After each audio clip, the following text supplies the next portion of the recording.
I told that this is the record of 180 patients, and I want to know what are the factors associated with the oxygen requirement, in what cases. So my dependent variable in all these cases are oxygen requirement, and I want to see it against other variables like maybe gender, whether the oxygen requirement was more in male patients or in female patients. Similarly, oxygen requirement was more when the person was smoker or when the person was non-smoker. Similarly with the age group. So how will I do that? I will go here, you can see, and then again there is an option of frequency.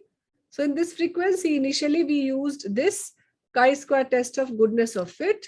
Now we will use this contingency table. So this contingency table or 2 by 2 table, this is the independent sample. I click this. Now you can see there is a row and there is a column. So remember, the dependent variable, we shift it in the column, and the independent variable, we shift it in the rows. So in this case, my dependent variable is the oxygen requirement, because I have to check the oxygen requirement with all the other variables. Like in the first case, maybe the gender. So what I'll do, in the column, I will shift the oxygen requirement. So this is the oxygen, yes or no. And in the rows, I will shift the gender of the patient. So you may shift the gender here. And then in statistics, you click this chi-square. This is default. It is already clicked. And then this, you apply this continuity correction and Fisher exact when the expected cell frequency is less than 5. So in this case, you can see the expected cell frequency. So maybe in the statistics, if you click in the statistics and the cells, in cells, you can see the expected count. I can again click this along with this observed count. I may click the expected count. So you can see here, expected count in each cell, it is more than 5. So this is 36.7 and 13.3, the expected count. We never report expected count, just for demonstration purpose I am showing you. Otherwise, you don't do this expected count. So this, you can see all the expected cell count, it is more than 5 in each cell. And then you can see the value of chi-square with degree of freedom 1, it is 0.04. So it is significant. And you can see, like, you want a proportion also. So you want row wise percentages. So I have clicked that. Again, in these cells, I can remove this expected count. So now how will you write the interpretation? You can see here that the females, the oxygen requirement in females was 16%, whereas oxygen requirement in males was 30.8%. So the oxygen requirement in males, it was 14%, approximately 14% more than the females. So you can focus on these two values, and you can write that there was this chi-square value with degree of freedom 1, it was significant. And then you can write in this case, the phi and Kramer V. So I think I have not clicked that.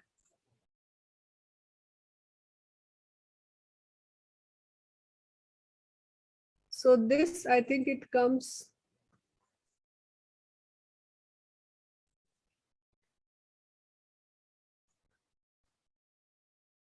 Yes, in nominal here you can see there is a phi and Kramer V. So this you can see that both these phi and Kramer V value, that is same for 2 by 2 table, it is 0.15. So it says that it is of moderate effect size, because till 0.1 we say that it is small, till 0.3 we say it as a moderate, and if it is 0.5 then we say it as a strong. So this is a moderate effect size, the value of phi and Kramer V. This was for 2 by 2 table. Now there are other examples. So other was like oxygen and oxygen requirement with the smoking status, smoker or not smoker. So you can, again, this will come here, and you can have this smoker. So I have shifted the smoker here. So you can see any. So Neeraj is writing, we never use observed count for this condition. We always use observed count, Neeraj.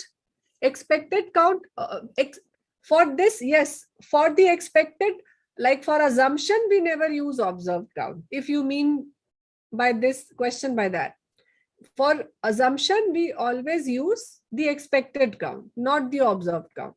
Because we say that the null hypothesis, what is the, yeah. So for that's why many a times we also like make a mistake. Whenever we see a 2 by 2 table, we say that the number is less than 5. But no, if you have to go by the expected cell count, it is not the observed count which is important. The assumption is that the, yes, many people do that, what you are writing in the chi-square. So it is the expected cell frequency, not the observed. You are right.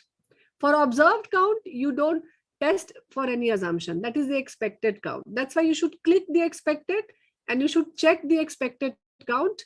And if it is more than 5, definitely you should write that all the cells were having expected cell frequency more than 5. That should be the one assumption which you should write in 2 by 2 table.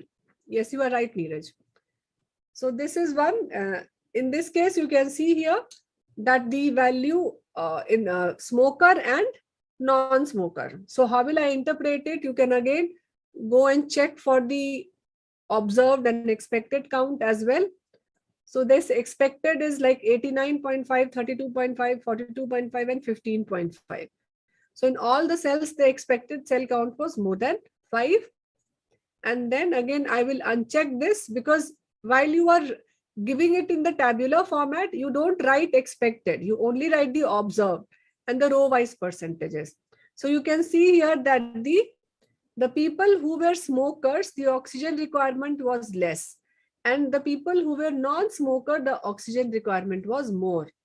So you can see here, we have to focus on these two. So 31.1% in non-smoker and 17.2% in the smoker. And then you can report the value of chi-square. It is significant. And you can report the value of phi and Kramer V.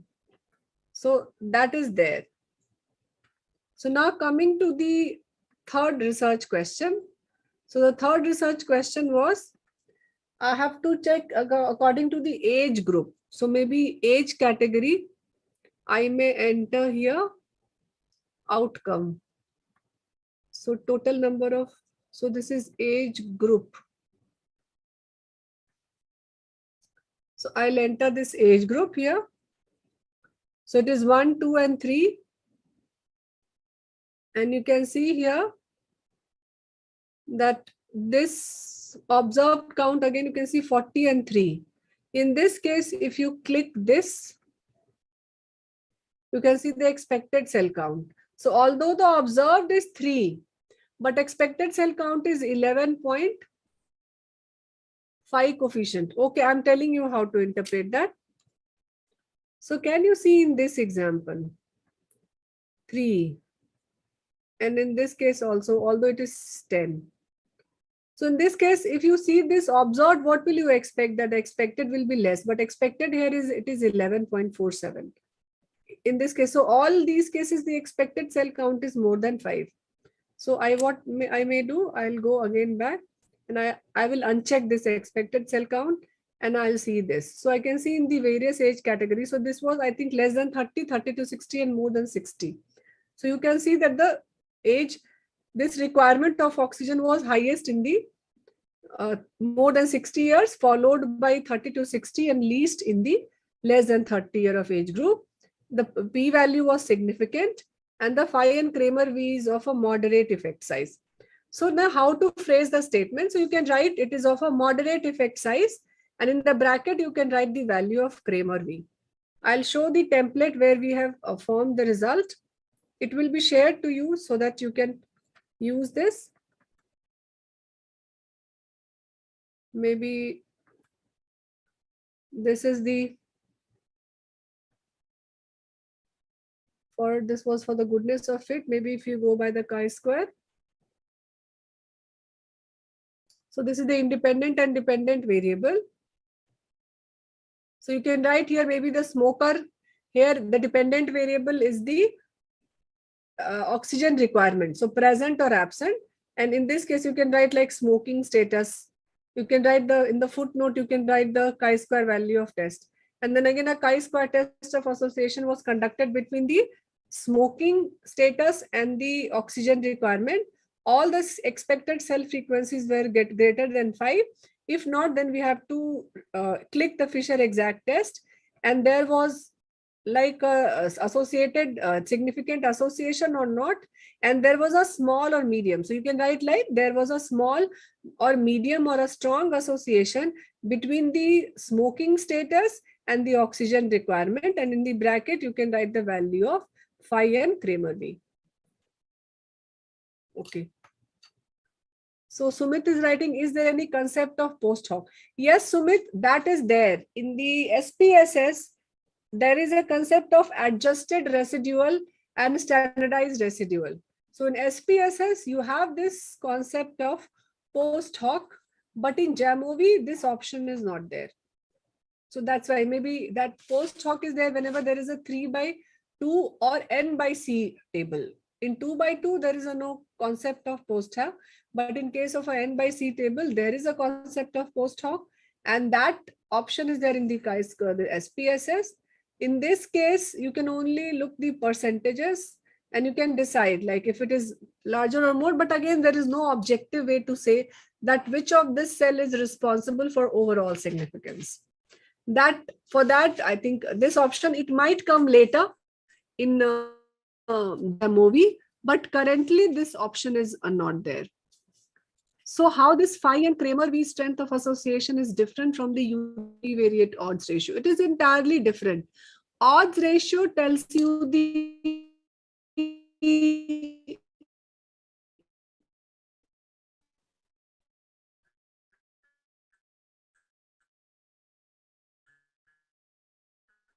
in the univariate odds ratio. Okay.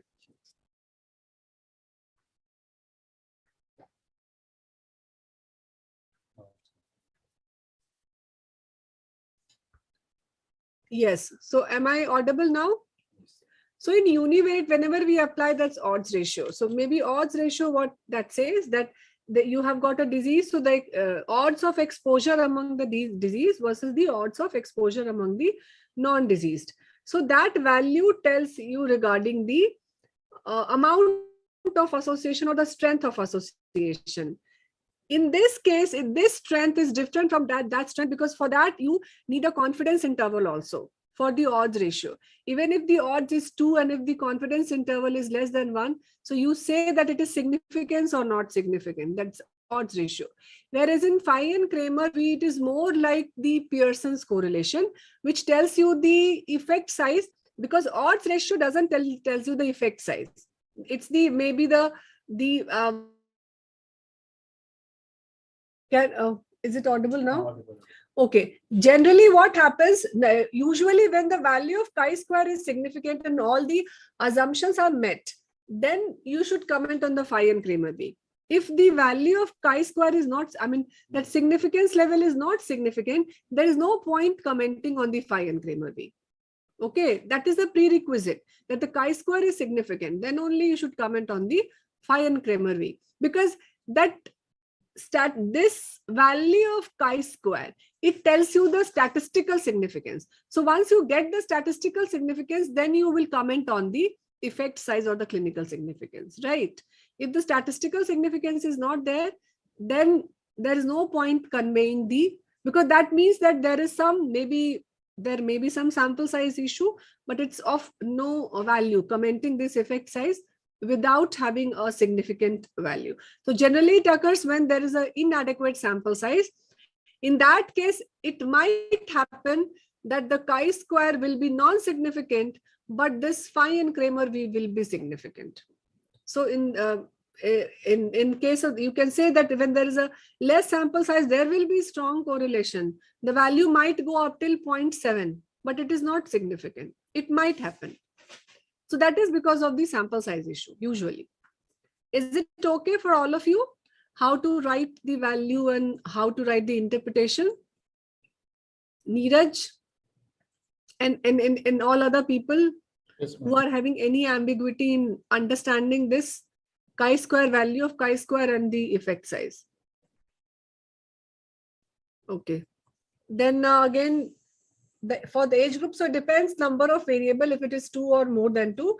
And depending on that, we may have the contingency table, and similarly, we may write our interpretation. So going back again to the Jamovi interface, the another was 3x3 category where the oxygen requirement with the disease severity. So the oxygen requirement, maybe the total number of comorbidities. So what I'll do, if I double click this, this will appear.